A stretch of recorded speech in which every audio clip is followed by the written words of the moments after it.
할렐루야. 네, 이 새벽에 나오신 여러분 위에 우리 주님의 축복과 은혜가 넘치기를 간절히 바랍니다. 자, 이제 이렇게 모두가 힘을 합쳐서 산발락과 도비아의 무리가 위협을 하고 조롱을 하고 비난을 합니다. 그 백성 중에는 스스로 낙심해서 우리가 이제 이 성곽을 짓다 보니까 너무 지쳤다, 너무 힘이 든다, 너무 짐이 무겁다, 이렇게 낙심하는 자들도 있었어요. 더구나 이렇게 위협, 언제 저들이 공격해 올지 모르는데 우리가 어떻게 당하느냐 하면서 스스로 낭망하는 자들도 있고, 그런 가운데서도 힘을 내어서 이 건축을 위해서 전력하는 자들도 있었습니다.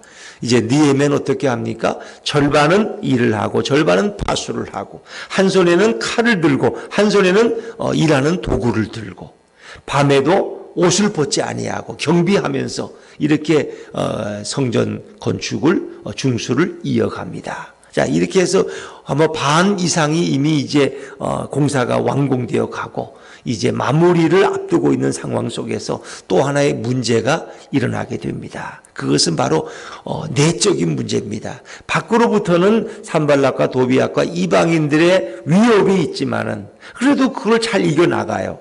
그런데 내적인 원망과 분열이 일어난다는 거예요. 그러니까 마귀는 늘 우리의 공동체를 분열시켜서 허물어지는 거예요. 스스로 허물어지게. 그 나라가 망한 것도 외적에 의해서 망한 것보다는 내적인 분열을 통해서 망한 게 더 많다는 겁니다.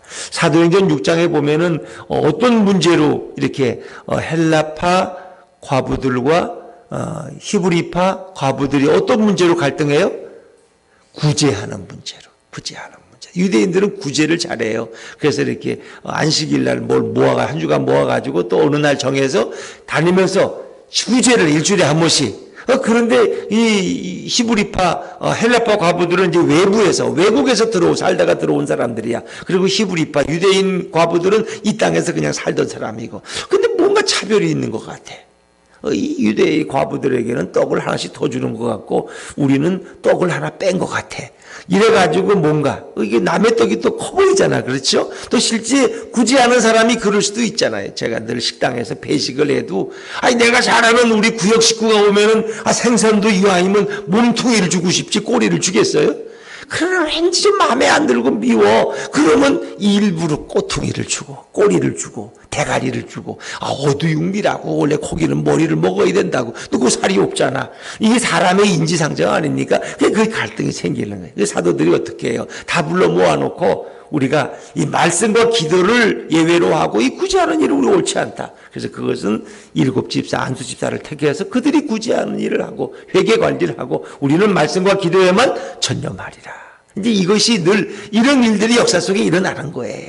그 때로는 이런 어떤 사회 구원의 문제로 분열되기도 하고 어떤 신학적인 문제 때문에 교회가 갈라지기도 하고 이제 그러면서 이제 범죄하기도 하고 사단의 노예가 되기도 하는 거예요. 근데 오늘 이 느헤미야 5장에 또 하나의 문제가 발생하는데 그것은 결국 경제적인 문제였어요. 그러니까 제일 살아가는데 예민한 문제가 경제 문제 아닙니까? 그렇죠? 그러니까 대통령이나 예전의 왕들은 백성들이 잘 먹고 잘 살게 해주면 되는 거야, 그냥.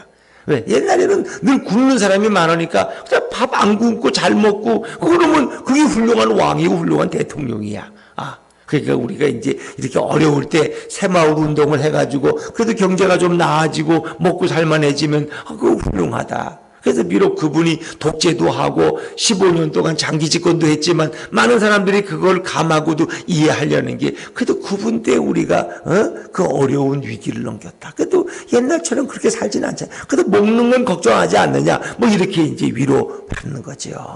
근데 이렇게 어려운 이 성전 공사, 성벽 공사를 하는 가운데서 이제 원망이 일어나요.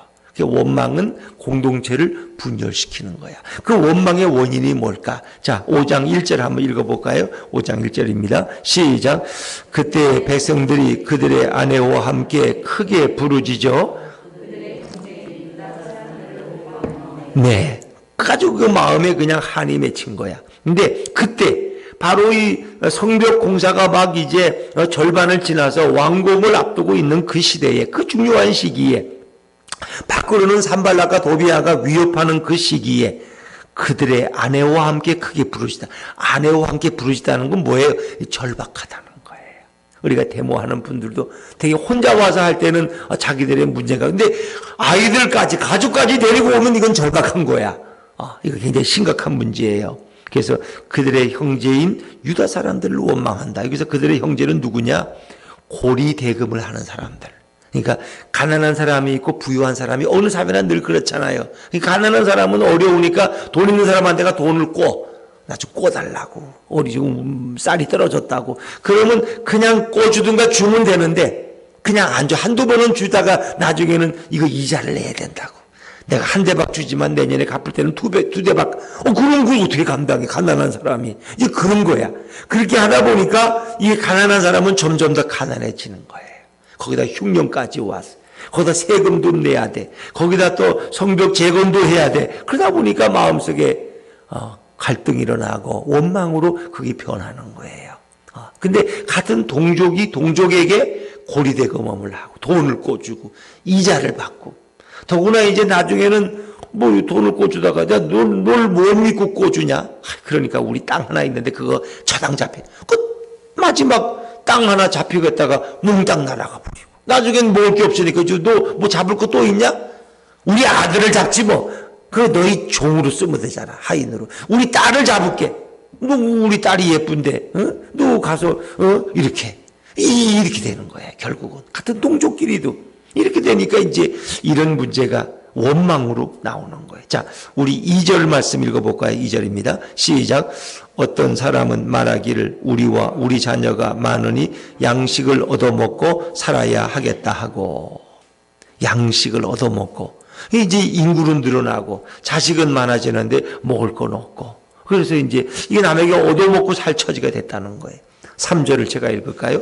어떤 사람은 말하기를 우리가 밭과 포도원과 집이라도 저당 잡히고 이 흉년에 곡식을 얻자 하고. 그러니까 오죽 있으면 자기 가진 것들을, 밭이라든가 집이라든가 포도원을 전당포에가 잡히듯이 말이에요. 그리고 이 흉년에, 그 흉년이 찾아오니까 농사가 안 되는 거예요. 이게 너무 어려운 상황에. 그래서 4절에 결국 어떤 결과, 이런 가운데 또 세금은 안 바치고는 안 돼요. 4절 말씀, 4절입니다. 시작. 어떤 사람은 말하기를 우리는 밭과 포도원으로 돈을 빚내서 왕에게 세금을 바쳤도다.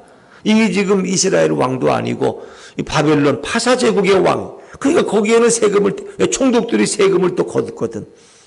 그러니까 이게 너무너무 힘겹고 어려운 삶을 호소하게 된 거예요. 그러니까 결국은 자기 자녀와 자기 아들과 딸이 종으로 끌려가는 지경에 이르게 됐다는 거예요. 자, 5절 말씀, 5절입니다. 시작. 우리 육체도 우리 형제의 육체와 같고 우리 자녀도 그들의 자녀와 같거늘 이제 우리 자녀를 종으로 파는도다. 우리 딸 중에 벌써 종된 자가 있고 우리는 밭과 포도원이 이미 남의 것이 되었으나 우리에게는 아무런 힘이 없도다 하더라. 돈이라는 거 그렇거든요. 더구나 고리대금업은 더 하거든요. 그래서 우리가 은행에서 우리가 은행에서 꾸면은 그 이자가 어느 정도 3%니 많아봐야 4% 넘지 않잖아요. 근데 이 대부업체에서 꾸면 보통 12%, 15%, 옛날에 30%, 40%야. 어떤 건 100%도 있어, 100%. 응? 100만 원을 꾸면 한 달 후에 200만 원을 갚으래. 이런 도둑놈들이 어디 있어? 그럼 당장 100만 원이 없으면 아이가 등록금을 못 내니까 그걸 꿨다가 한 달 후에 200만 원을 갚으려면 이게 도둑놈들이지 말이에요. 근데 이제 유대인 동족 가운데도 돈 있는 사람들이, 가난한 사람들에게 처음에는 이제 민심을 쓰다가 나중에는 고리대금을 하는 거야. 고리대금을. 비싼 이자를 받아. 그러니까 성경에도 돈을 꿔줄 때는 물론 가능하면 이자를 받지 않지만 어느 정도 성경이 규정하는 이율이 있어요. 그 사람에게 부담이 되지 않게. 더구나 가난한 자에겐 또 이자를 받지 말라 그래, 성경은. 가난한 자에게는. 저당도 잡지 말고. 그래서 우리가 출애굽기 22장에 보면 내가 만일 가난한 자의 이웃의 옷을 저당 잡거든 해가 지기 전에 그에게 돌려줘라. 왜? 이 겉옷을 맡겼다가 저당 잡혔다가 밤에는 춥거든요. 이 겉옷이 없으면 어떻게 해요? 이 감기 걸리고 죽어요.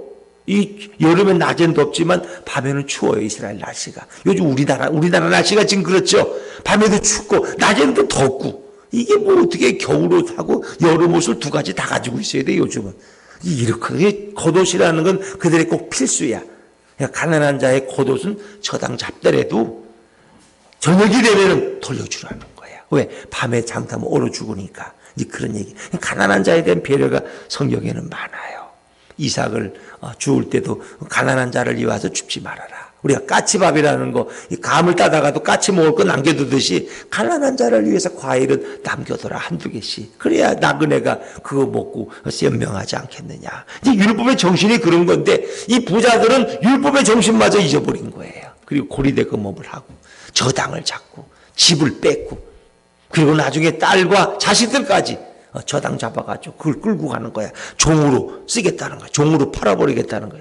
그러니까 오늘 5절 말씀에도 우리 육체도 우리 형제와 육체와 같고 우리 자녀도 그들의 자녀와 같거늘 우린 다 같은 유대인이 아니냐. 우리 딸이나 너희 딸이나 다 유대인인데 어떻게 유대인이 유대인을 종으로 쓸 수 있느냐 말이야. 이 어떤 사람들은 이미 딸들이 종으로 끌려가. 종으로 끌려가면 이게 종이라는 건 일만 하는 게 아니에요. 가면 완전히 모든 걸 다 빼앗기는 거야. 그 주인 마음대로.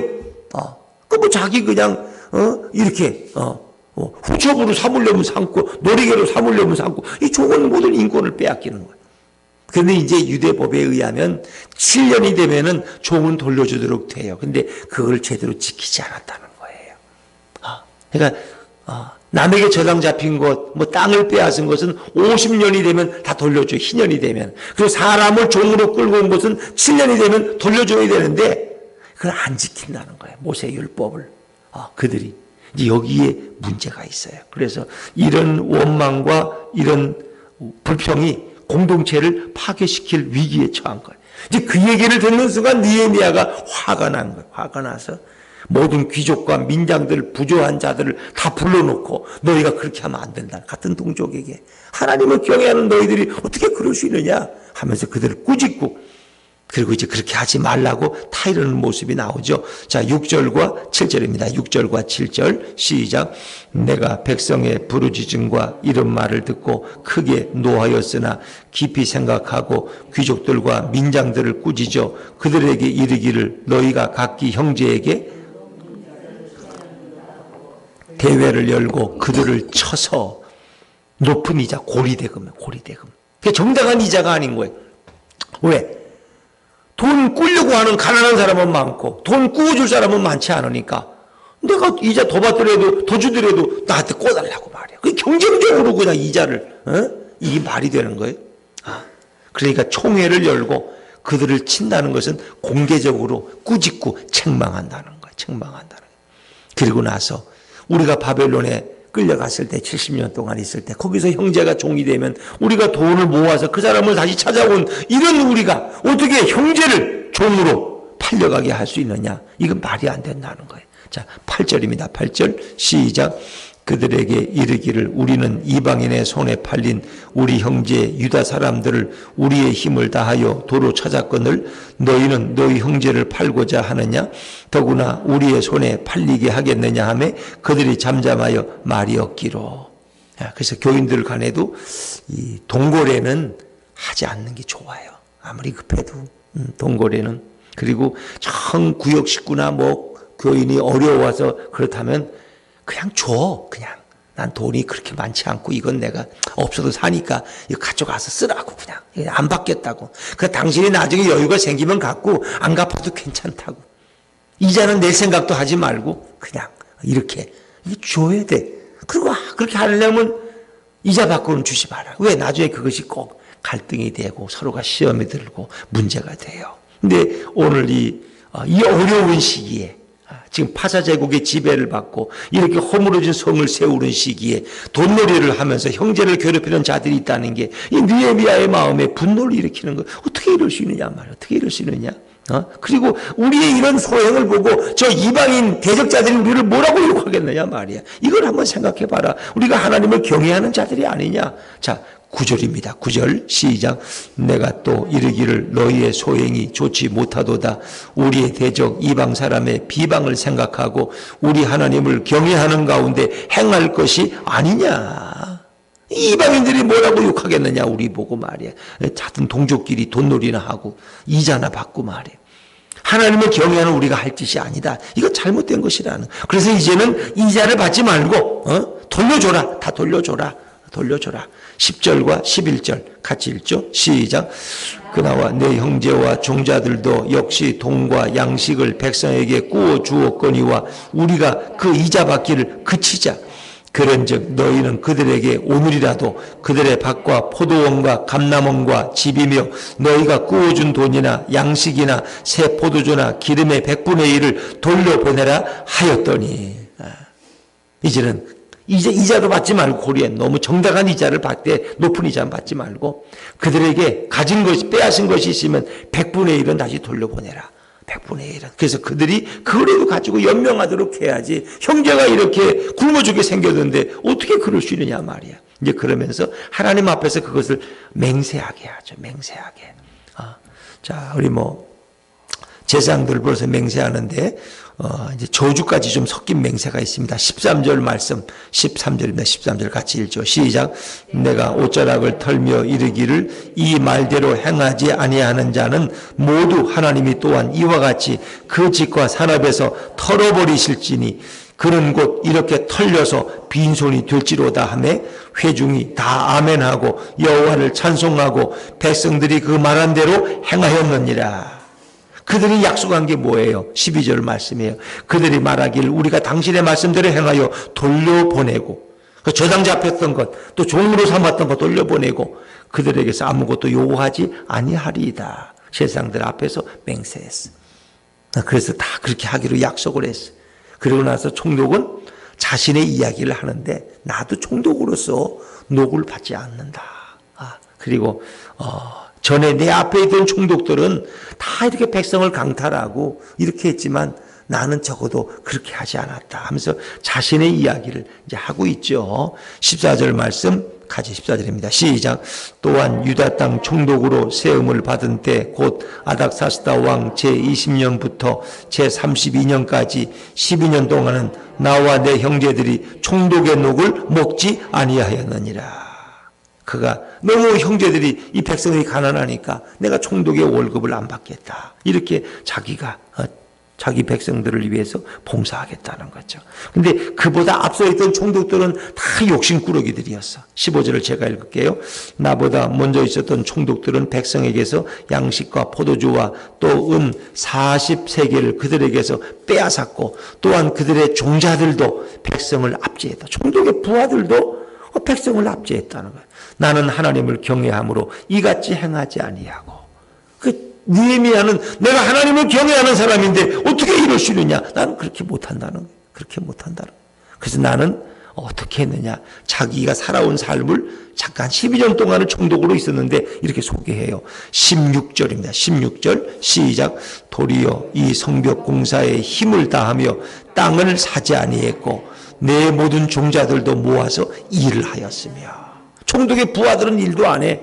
가서 남의 거 강탈하고 빼앗고 나쁜 짓만 하고 다녀. 권력을 가지고. 그런데 이 느헤미야는 자기 종자들도 이 성벽 건축에 다 동원돼서 일을 했고 나는 땅도 사지 아니했고 그리고 여기에 힘을 보탰다는 거예요. 자기의 삶을 간증하고 있는 거죠. 그리고 17절 18절에 보니까 자기 상에서 먹는 귀족들이 150명이 되고 또 그 외 사람들 합치면 300명 400명이 나와 함께 식사를 하는데 내가 그거를 총독의 노후로 하지 아니하고 내 개인 재산으로 하고 있다는 거예요. 내 개인 재산으로. 자, 우리 건너뛰어서 18절 말씀 18절입니다. 시작.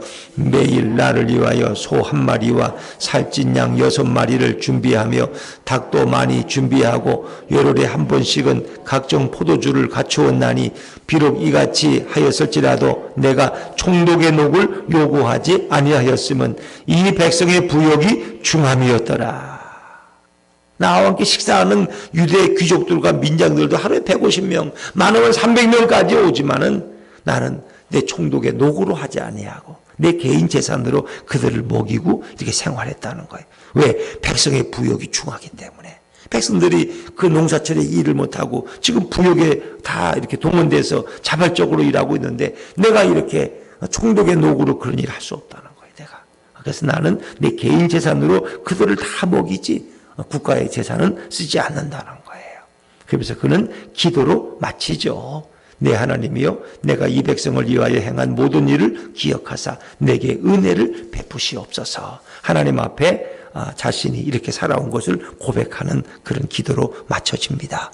그래서 우리가 정의라는 말을 많이 써요. 경제정의.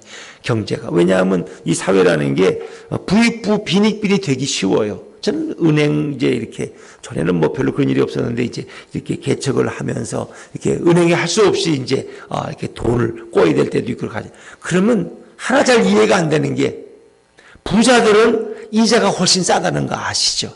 근데 가난한 사람이나 뭘 없는 사람은 이자가 훨씬 비싸다는 거 아시죠? 그냥 부자는 더 부자가 되죠. 왜? 은행 돈은 자기 돈처럼 막 싸게 쓰니까 그냥. 저리로 쓰고. 그러나 가난한 사람은 남보다 2배, 3배의 이자로 쓰니까 더 가난해지고 그걸 못 갚으면 신용불량자가 돼가지고 그냥 어디가 돈도 못 꾸고 이제는 대부업체가 손을 내미니까 그냥 30%, 40%짜리 이자를 하니까 그게 뭐 감당을 못하는 거죠. 그럼 어떻게 많이 번들. 그래서 야, 참 사회는 이상하다. 이상해. 가진 재산이 없으면 더 비싼 이자를 은행이 요구해. 왜? 이 사람은 언제 부도날지 모른다는 거야. 그러나 부자는 신용이 좋기 때문에 이자를 저리로 준. 야, 이건 분명 잘못한다. 그래서 저도 이게 목회자이기도 하지만 제 삶이 그래요.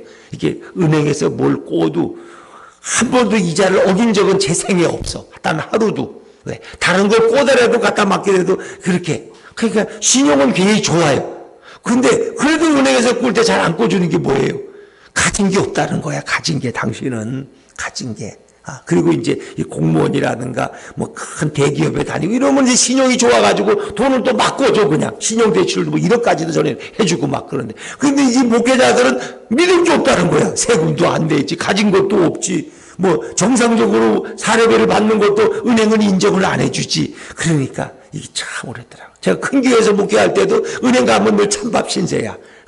근데 그분이 어떤 그 차장인데 이제 제가 이제 그분 집사님인데 다른 교회 다니는 그분에게 얘기했더니 목사님 대신용으로 받을 수 있는데 보니까 목사님 신용이 우리가 더 좋다고. 왜? 제가 하루도 1원도 떼먹은 적이 없거든. 이자를 하루도 늦춘 게 없고. 그런데 그래도 은행 대출 창구에 가면은 늘 찬밥 신세야. 목회자들은 인정을 안 해주는 거야, 그거를. 아무리 신용이 좋아도. 근데 이제 미국 같은 경우는 가진 게 없어도 신용을 한 10년, 20년 쌓으면은 그 다음에 우리 은행 돈 얼마든지 가져 쓰시라고. 왜? 당신은 믿을 수 있으니까. 한 번도 연체한 일이 없고, 한 번도 돈을 안 갚은 적이 없으니까. 이제 그런데 우리 사회는 아직도 안 그래요. 공무원이라든가, 대기업이라든가, 군인이라든가, 뭔가 이런 게 있어야지 돈을 잘 꿔주고, 뭔가 아니면은 신용도 인정을 별로 안 해주는 거 제가 느껴요. 그러니까 점점 더 이런 경제 정의가 실현되기 어려워. 그러니까 지금 정부가 경제 정의를 실현하려고 뭔가 하는데 이게 어긋나가지고 더 이게 빈익빈 부익분 현상이를. 코로나 가운데 2년 동안에 지금 가난한 사람은 더 가난해지고 부자는 더 부유해지고. 왜? 집값을 올려놓으니까 부자는 다 세상에 증식했어. 정치인들은 다 올렸어. 2배로 오르고 적어도 몇 프로씩 다 올라. 그래 가난한 사람은 가진 거 써버리니까 이제는 없어. 소상공인들은 빚만 남았어. 이제는 빚만. 왜? 계속 돈을 안 꿔면 어떻게 감당을 못하니까. 운영을 못하니까. 그래서 이건 경제정의가 아니라 이건 빗나간 정의야. 빗나간 정의. 이 경제 정책에는 실패한 거예요. 실패. 그러니까 이걸 참 접근한다는 게 쉬운 일이 아니에요. 근데 느헤미야가 설득을 해서. 그러니까 설득을 해서 해야지 이게 법으로 하는 게 안 돼요. 법으로 안 된다는 거예요. 24개의 법을 만들어내도 부동산을 못 잡는 건 마찬가지야. 그러니까 백성들이 자발적으로. 한때 우리 그런 운동했어요. 이 교인들 가운데도 집이 두채, 세채인 분들은 전세금을 올리지 않기 운동. 월세를 낮추기 운동. 스스로 낮춰줘. 그게 너무 좋은 거야, 이미지가. 우리 교회 집사님 댁에 우리는 전세를 쓰고 있는데, 올해도 그냥 10%를 낮춰줬다고, 깎아줬다고. 얼마나 고마운 거야. 그게 진짜 살아있는 복음이지. 그렇잖아요? 남들이 올릴 때 안 올려. 그런 운동. 이 헌금을 좀 덜 해더라도 제발 남의 전세는 올리지 말자. 이 어려운 때. 더구나 이 상가 주인들 말이에요. 이 어려운 때에 좀 깎아주면 좋잖아. 10%. 안 깎아줘. 우리 여기 뒤에 카페 주인도 세탁소 아저씨 가서 사정을 하니까 10만 원인가 한 번 깎아주고는 안 깎았죠, 세상에. 그게 말이 돼? 어떤 주인들은 50%도 깎아주고 이래가지고 뭐 신문에도 막 나잖아. 그러니까 우리 그리스도인들이 이럴 때는 좀 이렇게 베푸는, 하나님을 경외하는 마음으로 형제에게 자비를 베풀고 사랑을 베푸는 마음도 진정 하나님의 정의를 실현하는 일이다 하는 거예요. 그래서 느헤미야는 그들을 설득했어. 하나님 앞에 맹세하고 하고, 그래서 그런 문제를 극복하고 위기를 탈출하고 분열을 막았어요. 그래서 이제 예루살렘 성벽 공사가 마지막까지 완공될 수 있었던 거예요. 그러니까 법으로만 하면 안 돼요. 자발적으로 동참하는 운동을 일으켜야 되는데 이 법으로만 하다 보니까 결국 망하게 되는 거예요. 느헤미야는 하나님 앞에 기도하고 하나님 주신 지혜를 가지고 이렇게 이 문제를 잘 해결해 나갔더라는 거예요. 자, 오늘도 우리들이 이 땅을 살아가면서 내가 조금 여유가 있을 때 어려운 사람들에게 늘 선을 베풀고 사랑을 베푸는 것은 누가 보신다? 하나님이 기억하신다는 거예요. 우리가 선을 베풀어 구원받는 건 아니에요. 그러나 하나님은 그걸 너무너무 기뻐하신다는 거예요. 왜? 다 모두가 하나님의 자녀인데 특히 내 가난한 자녀에게 너가 선을 베푸는구나. 하나님은 너무 기뻐하세요. 그래서 우리 그리스도인들은 내가 조금 먹고 살만하면 이제 남에게 좀 더 베풀 수 있을 때 베푸는 것이 아름다운 것이고 선이다. 그런 마음으로 살아가는 우리 모두가 될 수 있기를 주님의 이름으로 축원합니다.